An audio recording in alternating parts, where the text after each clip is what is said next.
குரு astro divine நேயர்கள் அனைவருக்கும் வணக்கம்.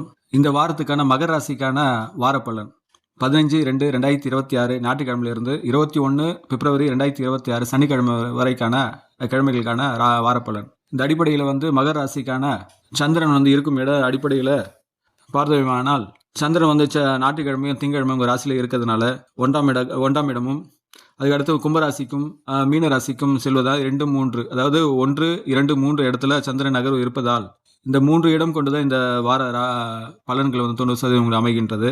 அந்த அடிப்படையில் உங்கள் ராசிக்கு சாதகமான மற்றும் பாதகமான பலன்கள் எது போல இருக்கும் என்றால், முதலில் நேர்மறையான விஷயங்கள் சாதகமான பலன்கள் எது போல இருக்கும் என்றால், நீங்கள் வேலை செய்கிற இடத்துல உங்களுடைய அறிவும் திறமை பாராட்டக்கூடியதாக இருக்கும்.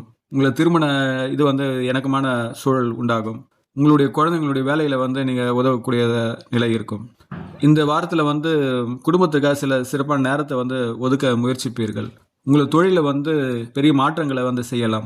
இந்த வாரத்தில் உங்களுடைய மன உறுதி அதிகரிக்கும். நடைமுறையான முடிவுகளை எடுப்பது உங்களுக்கு மிகவும் நல்லது. அரசாங்க தொடர்புடையவர்களுக்கு இந்த வாரம் மிகவும் சாதகமாக இருக்கும்.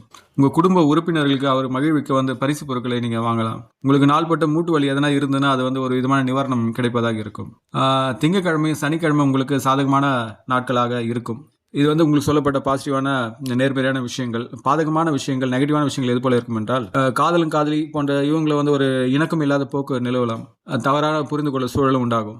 ஒருத்தருக்குள்ள தப்பான புரிதலை நீங்கள் தவிர்த்து கொள்ளுங்கள். அதாவது சட்ட சிக்கல், நீதிமன்ற விஷயங்கள் இருந்ததுன்னா வாரத்தின் நடு நாள், அதாவது புதன்கிழமை வியாழக்கிழமை இதெல்லாம் ஒரு விதமான சிக்கல் கொண்டதாக அது மாறும்.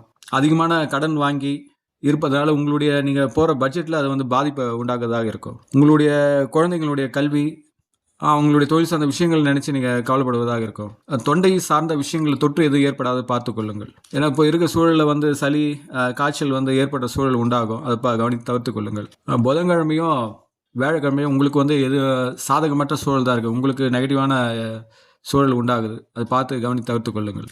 உங்களுடைய அதிர்ஷ்ட நிறம் அந்த மயில் இறகு நிறம், சியான் என்று சொல்வார்கள். அதிர்ஷ்ட திசை தெற்கு திசை. அதிர்ஷ்ட எண்கள் 2ஆம் எண்ணும் 7. அதனால் சொல்லப்பட்ட சாதக சூழல் புரிந்து கொண்டு ஆலய வழிபாடு, குலதெய்வ வழிபாடு செய்த இந்த வாரத்தின் சிறப்பான பலன்களை தங்கள் வாழ்வில் அமைய எல்லாம் இறைசக்தி நான் பிரார்த்திக்கின்றேன். இந்த காணொலி உங்கள் ராசி கொண்ட நண்பர்களும் பகிர்ந்து கொள்ளுங்கள். வாழ்க வளமுடன்.